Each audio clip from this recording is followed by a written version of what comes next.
রফিকদের গ্রামের বাড়ি দুর্গম এক অজপাড়া গাঁয়ে, শেষ সীমান্তে অবস্থিত। ইলেকট্রিসিটির আলো এখনো ওই গ্রামকে আলোকিত করতে পারেনি। হাওর এলাকায় রফিকদের বাড়ি। বাড়ির চারপাশে অসংখ্য হাওর আর খালবিল।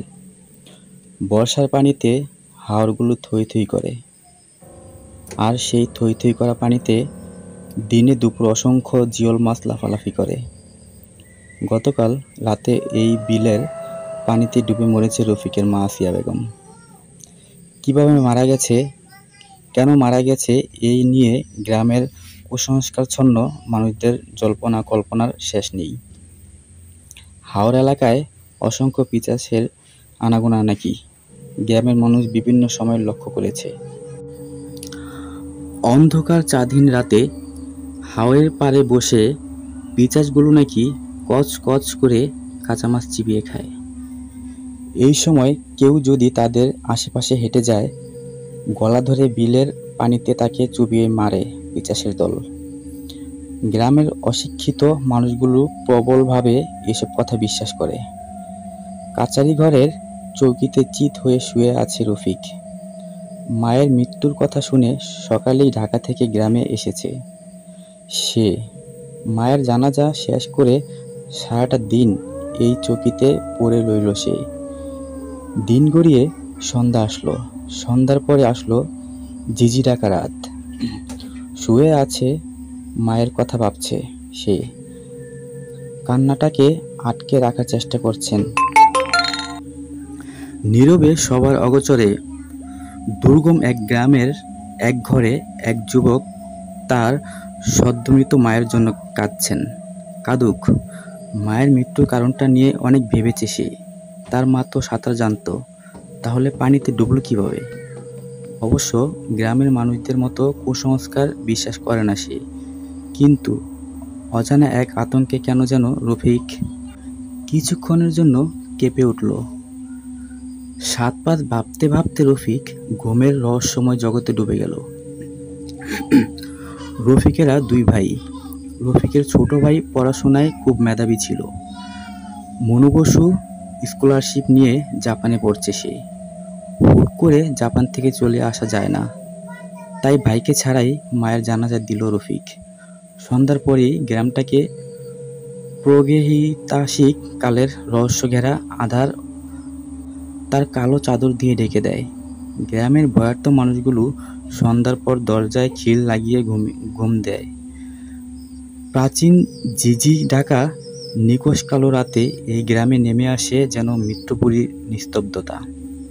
কখনো কখনো পিছের ওই বাঁশঝাড় থেকে ভেসে আসা রাত জাগা পাখির কর্কশ গর্জনে রাতের নিস্তব্ধতা ভেঙে খানখান হয়ে যায়।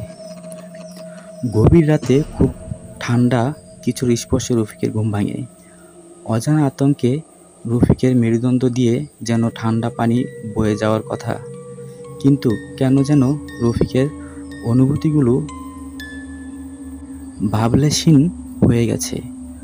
অশরীরী কোনো কিছুর উপস্থিতি তার বাস্তব জ্ঞানে কেড়ে নিয়েছে।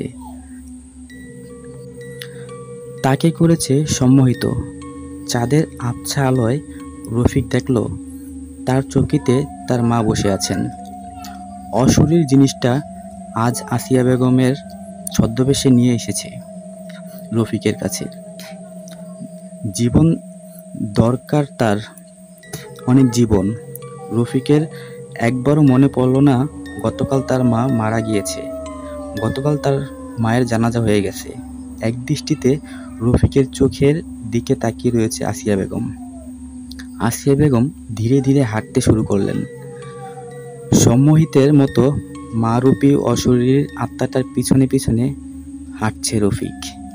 যেতে যেতে ওরা উত্তরের জলার পাড়ে গিয়ে থামল।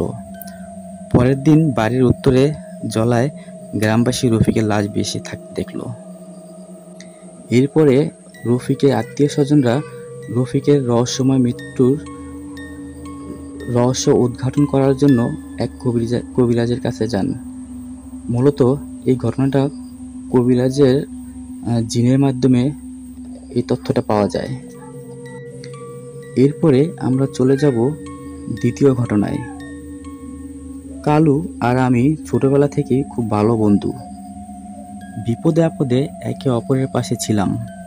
এমন কোনো দুষ্টুমি ছিল না যে আমরা করিনি। তবে হ্যাঁ, আমরা কারো ক্ষতি করতাম না। যে দুষ্টুমিটা আমরা সবচেয়ে বেশি করতাম তা হলো ভূত সেজে লোকজনকে ভয় দেখানো। গ্রামে রটে গিয়েছিল এলাকায় ভূত বাসা বেঁধেছে। আমরা এসব শুনে চুপি চুপি হাসতাম। এভাবে খুব মজাতেই ছিলাম আমরা। একদিন আমার নানার বাড়িতে একটা বিয়ের দাওয়াতে কালু আমার সব সময়কার দোস্ত, তাই কালুকেও বললাম আমার সাথে যেতে। প্রথমে অবশ্য কিছুটা ইতস্তত করলেও পরে রাজি হয়ে গেল। নির্দিষ্ট দিনে বাসার সবাই রওনা দিল। পথে যেতে যেতে তেমন কিছু দুষ্টুমি করতে পারিনি, কারণ আম্মু পাশেই ছিল। বিয়ে বাড়িতে অনেক লোকজন, খুব ভালোই লাগছিল। দুপুরে খাওয়ার ব্যবস্থা করা হলো। বেশ খেলাম আমরা দুজনেই। আম্মুর নাকি কয়েকদিন নানু বাড়িতে বেড়াবে, তাই আমি আর কালু একাই গ্রামে ফিরে আসবো বলে ঠিক করলাম। কারণ নানু বাড়িতে দুষ্টুমি করে সুবিধা করা যাবে না। আম্মুকে বলার সাথে সাথে আম্মু রাজি হয়ে গেলেন। বললেন, তবে বাড়িতেই ফিরে যা। যে বদমাইশি তোরা করস এখানে তা করতে পারবি না। আম্মু যে কিভাবে আমাদের মনের কথা এত সুন্দরভাবে বুঝলেন জানলাম না। আবার সাথে যাতায়াত ভাড়াও দিয়ে দিলেন। বিকালবেলায় বের হলাম নানু বাড়ি থেকে। পথে যেতে যেতে ঠিক করলাম বাসে অথবা সিএনজিতে গেলে আম্মু যে টাকা দিয়েছেন সেটা প্রায় শেষ হয়ে যাবে। আর আমরা যদি বাস অথবা সিএনজিতে না গিয়ে যদি টাকা বাঁচানো যায় তবে আমরা দুজন মিলে আরও মজা করতে পারবো।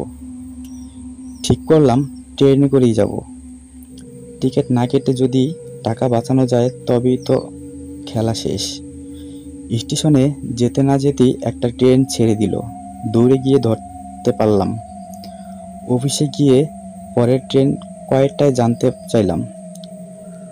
লোকটি কিছুক্ষণ আমাদের দিকে চোখ বড় বড় করে তাকিয়ে থেকে বলল, টিকিট ছাড়া যাইবা তাই না? সমস্যা নাই, তোমাদের মতো থাকতে আমিও টিকিট ছাড়া অনেকবার আসা যাওয়া করেছি। একটু অপেক্ষা করো, সন্ধ্যার পর আরেকটা ট্রেন আসবে, ওইটাতেই কইরা তোমরা যাইও। আমি আর কালু লোকটার ব্যবহারে অবাক হয়ে গেলাম। ভাবলাম টিকিট ছাড়া যাব এই কথা শুনে তিনি হয়তো ঝামেলা করবেন, কিন্তু ঘটল তার বিপরীত। মাগরিবের আজান যেই দিল এমনি একটা ট্রেন আসলো। কাউন্টারে সেই লোকটার কাছে এসে বলল, এই যে ট্রেন আইসা গেছে, উইটা পড়ো, এইখানে বেশিক্ষণ দাঁড়াইবে না। কিছুটা অবাক হলেও আমরা দ্রুত ট্রেনে উঠে পড়লাম। অমনি সাথে সাথে ট্রেন ছেড়ে দিল। বগিটা বেশ খালি।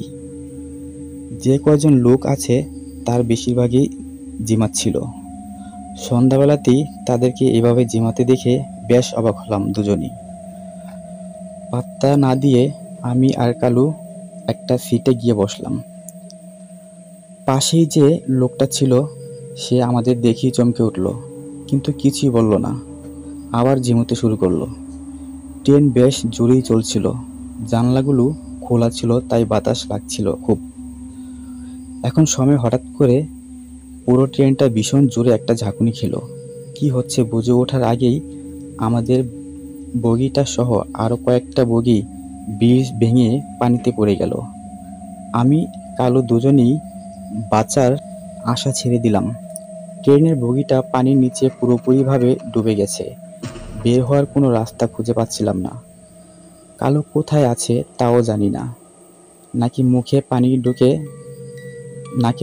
ঢুকে বেশ কষ্ট হচ্ছিল, নিঃশ্বাস নিতে পারছিলাম না। মৃত্যুকে খুব কাছ থেকে দেখলাম।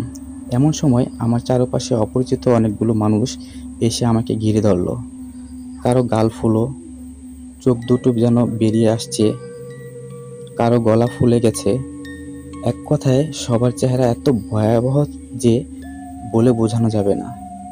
সবাই যেন একসাথে আমার কানে কানে বলছে, আমরা পানিতে ডুবে ঠিক এভাবেই মরেছিলাম, তারপর থেকেই আমাদের এই অবস্থা। তোমরাও একই পরিণতি হবে, মরার জন্য তৈরি হও। আমার চারপাশে অন্ধকার হয়ে এলো। জ্ঞান ফিরে দেখি আমি আর কালু একটা বাসের সিটে পাশাপাশি বসে আছি, পুরো শরীর ভেজা। কালুর দিকে তাকিয়ে দেখি একই অবস্থা। কিভাবে যে কি হলো কিছুই বুঝে উঠতে পারলাম না। আমরা ছিলাম ট্রেনে, তারপর ট্রেন পানিতে পড়ে গেল, অথচ আমরা বাসে এলাম কি করে? তবুও মরণের হাত থেকে নিশ্চিত বাঁচতে পেরে দুজনেই স্বস্তির নিঃশ্বাস ছাড়লাম। পানির নিচে আমার সাথে যা যা হয়েছে কালুর মুখেও একই ঘটনা শুনলাম। এটা কিভাবে সম্ভব? এই দুনিয়ায় সবই সম্ভব। পাশে তাকিয়ে দেখি সেই লোকটা যাকে আমরা ট্রেন স্টেশনের টিকিট কাউন্টারে দেখেছিলাম। লোকটা আমাদের দিকে তাকিয়ে হাসতে হাসতে বলল, সবই সম্ভব বাবারা, সবই সম্ভব। দেখো আরো অসম্ভব কিছু হয় কিনা। আমি আর কালু একে অন্যের দিকে তাকালাম। হঠাৎ ধুম করে একটা শব্দ। আমরা যে বাসে করে যাচ্ছিলাম সেটা আরেকটা বাসের সাথে মুখোমুখি ধাক্কা খেলো। আমাদের বাসটা 3 থেকে 4 বার উল্টে গিয়ে খাদে পড়ল। আমার মাথা ফেটে প্রচুর রক্ত বেরোতে লাগলো। পাশে তাকাতেই কালুকে দেখতে পেলাম। মারাত্মক ভয় পেয়ে দেখলাম কালুর একটা হাত পুরো কেটে গেছে, তাছাড়া তার মাথাও খুব মারাত্মকভাবে ফেটে গেছে। কালু শুধু মৃত্যু যন্ত্রণায় কাতরাচ্ছিল। আমার পায়ের দিক থেকে বেশ কয়েক টুকরো মাংস উঠে গিয়েছিল। অনবরত রক্ত বেরিয়ে যাচ্ছে। অসহ্য যন্ত্রণা হচ্ছিল পুরো শরীরে। মনে হচ্ছিল এরই থেকে মরে যাওয়ার ভালো। আবার চারপাশ থেকে কারা যেন গাড়ি গড়িয়ে গড়িয়ে এসে আমাকে ঘিরে ধরল। কারো মাথা ফেটে মগজ বেরিয়ে আছে, আবার কারো চোখ বোধহয় বেরিয়ে গেছে, কারো বা হাত পা নেই। এরকম অবস্থায় এসব দেখে মাথার মধ্যে আরো ভয়ানক ব্যথা শুরু হলো। অসহনীয় কষ্টে চোখ খোলা অবস্থায় চারপাশ অন্ধকার হয়ে এলো। আবার আমি শুনতে পেলাম কারা যেন আমার কানে কানে বলছে, ভয় কি জিনিস এবার নিশ্চিত বুঝতে পেরেছ। আরও কি যেন বলেছিল শুনতে পাইনি। চোখ খুলে দেখি আমি আর কালু পাশাপাশি আমাদের বাসায় খাটে শুয়ে আছি। আমাকে চোখ খুলতে দেখে আম্মু রাগি রাগি মুখে করে বললেন, এমন ঘুম জীবনে কখনো দেখিনি। কতক্ষণ ধরে দরজা ধাক্কালাম, দুজন এমনভাবে ঘুমাচ্ছিলে যেন শুনতেই পাওনি। বাধ্য হয়ে দরজা ভাঙতে হলো। তা ঘুমিয়ে ঘুমিয়ে কোন নরকের ভিতরে হারিয়েছিলেন। আমি আর কালু একে অন্যের দিকে তাকিয়ে বললাম, অনেক ভয়ানক নরক, অনেক ভয়ানক। তার মানে আমরা দুজনই এতক্ষণ স্বপ্ন দেখছিলাম, কিন্তু একটু মনে হয়নি যে এটা স্বপ্ন ছিল। পুরো বাস্তব একটা ঘটনা ঘটেছে মনে হয়েছিল। এরপরে আমি আর কালু আর কখনো এরকম দুষ্টুমি ফাইজলামি করতাম না, অন্য কাউকে আর ভয় দেখাতাম না। 3য় নম্বর ঘটনা, ভয়ানক একটি পিশাচের ঘটনা। ঘটনাটি বরিশালের বাউফল থানার মোলাদি গ্রামের। ঘটনাটা 40 বছর আগের। আমার এক নিকটাত্মীয়ের ঘটনা, এবং এই ঘটনাটি ওনার মুখ থেকেই শুনেছি। তার ভাষায় বলতেছি। আমার বয়স তখন 22 বছর। আমার বাবার খুবই ডায়রিয়া হয়েছিল। গ্রামের এক কবিরাজকে দেখিয়েছিল এবং সে বলে যত তাড়াতাড়ি সম্ভব শহরে নিয়ে ভালো ডাক্তার দেখাতে, কারণ তখনকার দিনে গ্রামের দিকে কোনো ডাক্তার ছিল না, আর শহরে 25 কিলোমিটার দূরে। শহরে যেতে হবে নৌকায় করে।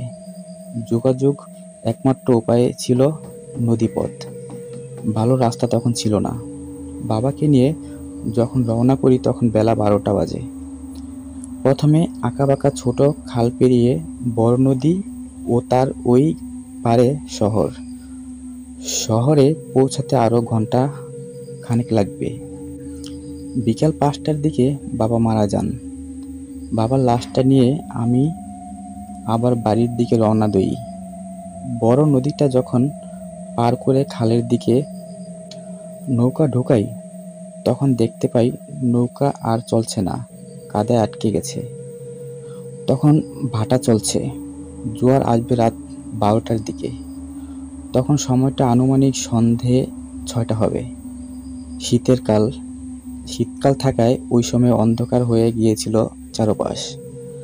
আকাশের জ্যোৎস্নার আলো ছিল খুব কম। জনমানব শূন্য একটি স্থানে এসে নৌকাটা আর চলছে না।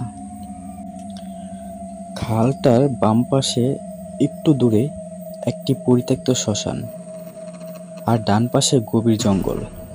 জঙ্গলের বটগাছগুলো দানবের মতো দাঁড়িয়ে আছে, আর ওই বটগাছের ডালে কিছু বাদুড় ঝুলে আছে। এতটাই নির্জন জায়গায় যে কোনো শব্দ হলেই বুকের ভিতরে কেমন যেন করে ওঠে। ভয়ে বাবার লাশটা স্পর্শ করে বাবার পাশে বসে থাকি। শুধু অপেক্ষা ছাড়া আর কোনো উপায় নেই। একটা চাদর দিয়ে বাবার লাশটা ঢেকে দিয়েছি। রাত যত বাড়তে থাকে, ভয়টা ততই তীব্র হতে থাকে। মনে হয় জঙ্গল থেকে কিছু একটা বেরিয়ে এসে আমাকে ধরবে। হঠাৎ নৌকাটা কেমন যেন একটু দুলে উঠল। মনে হলো আমার মৃত বাবা নড়ে উঠেছে। বাবার ঠান্ডা শরীর থেকে হাতটা সরিয়ে নেই। দোয়া যতটুকু পারি সবই পড়তে চেষ্টা করি, কিন্তু ভয়ে কিছুই মনে নেই। ইচ্ছা করছিল চিৎকার করি, বাঁচাও বাঁচাও বলে, কিন্তু আমি জানি আমার এই চিৎকার কারো কানে পৌঁছাবে না। আমি না পারছি এখান থেকে যেতে, না পারছি থাকতে। নিজের মৃত বাবাকেও ভয় করছে এখন। আনুমানিক রাত 11টার দিকে একটা ছায়া দেখতে পেলাম। ওই বটগাছের আড়াল থেকে বেরিয়ে আমার নৌকার কাছে আসলো। ও আমাকে জিজ্ঞেস করলো, তুমি কি ওই দিকে যাবা? লোকটি একটা চাদর গায়ে জড়িয়ে আছে, ও তার মুখটা চাদরে ঢাকা ছিল। লোকটি ইশারায় যেদিকে দেখালো ওই দিকে আমরা যাচ্ছি। লোকটিকে বললাম, জোয়ার আসলে যাব। লোকটি নৌকায় উঠল, ও বাবার কাছে বসলো, কিন্তু বাবার সম্পর্কে কিছুই জিজ্ঞাসা করলো না। এক দৃষ্টিতে বাবার লাশটার দিকে চেয়েছিল। লোকটার মুখটা আমি তখনও দেখতে পাইনি। এই গহীন জঙ্গলে এত রাত্রে তার আগমনের কারণটা পর্যন্ত জানতে ইচ্ছে করছিল না। রাত 12টার দিকে জোয়ার আসলো। আমি নৌকাটা চালাতে শুরু করি। নৌকা যত সামনের দিকে যাচ্ছে ততই একটা গন্ধ নাকে লাগছে। ধীরে ধীরে গন্ধের তীব্রতা বাড়তে থাকে। কিছু কচুরিপানা, কলা গাছ ও মরা একটা গরুর ফুলে থাকা দেহ একসাথে জটলা করে এমনভাবে নৌকার সাথে আটকে আছে যে আমি অনেক চেষ্টা করেও নৌকাটাকে কিছুতেই সামনের দিকে এগিয়ে নিয়ে যেতে পারছি না। বাধ্য হয়ে আমি নৌকা থেকে পানিতে নেমে নৌকায় বাঁধা রশি টেনে টেনে সামনের দিকে এগিয়ে যাচ্ছি। পানি তেমন ছিল না, কম ছিল, তাই পানিতে নেমে টানতে থাকলাম। এইভাবে প্রায় 5 মিনিট নৌকাটাকে টানলাম। এরপর 5 মিনিট পর যখন আমি নৌকাতে আসি, তখন যা দেখলাম বুকের ভিতর কেমন করে উঠল। দেখি লোকটা বাবার বুকের কাছে বসে বাবার বুকের ভিতর হাত ঢুকিয়ে দিয়ে কলিজাটা বের করে নিয়ে হাতে ধরে রেখেছে। এই দৃশ্য দেখে আমার প্রচণ্ড রাগ হয়। তখন কোনো উপায় না দেখে বইটাটা হাতে নিয়ে লোকটার মাথায় আঘাত করি একাধিকবার। লোকটা আমার দিকে যখন ঘুরে তাকালো, তখন ঠিক গলার মাঝখানে বৈঠাটা ঢুকিয়ে দিই। এতে লোকটা পানিতে পড়ে যায়। আমি পানিতে খুব জোরে জোরে বৈঠা দিয়ে আঘাত করি। ও চিৎকার করে সাহস থাকলে এবার আয় আমার কাছে। চাঁদের আলোতে লোকটার রক্তমাখা লোমশ হাতটা দেখেছিলাম, বড় বড় নখ ও কোঠরে ঢোকানো চোখের নীল আভা মনে পড়লে বুকটা শুকিয়ে যায়। দাঁতগুলো লালচে, খুব ছোট ছোট, তীক্ষ্ণ আর ধারালো। আমার চিৎকার শুনে টর্চলাইট নিয়ে কয়েকজন লোক ছুটে আসে। তাদের সব খুলে বলেছিলাম। সব কিছু শুনে তারা বাবার লাশটাকে দেখে তখনও বাবার বুকের ছোপ ছোপ রক্তগুলো শুকায়নি। ওই রাতটা ছিল আমার জীবনের সবচেয়ে ভয়ঙ্কর রাত, যে রাতের কথা আমি কখনো বলতে পারবো না। ওইটা ছিল একটা পিচাস। মূলত সে বাবার লাশটাকে খাওয়ার জন্য এসেছিল।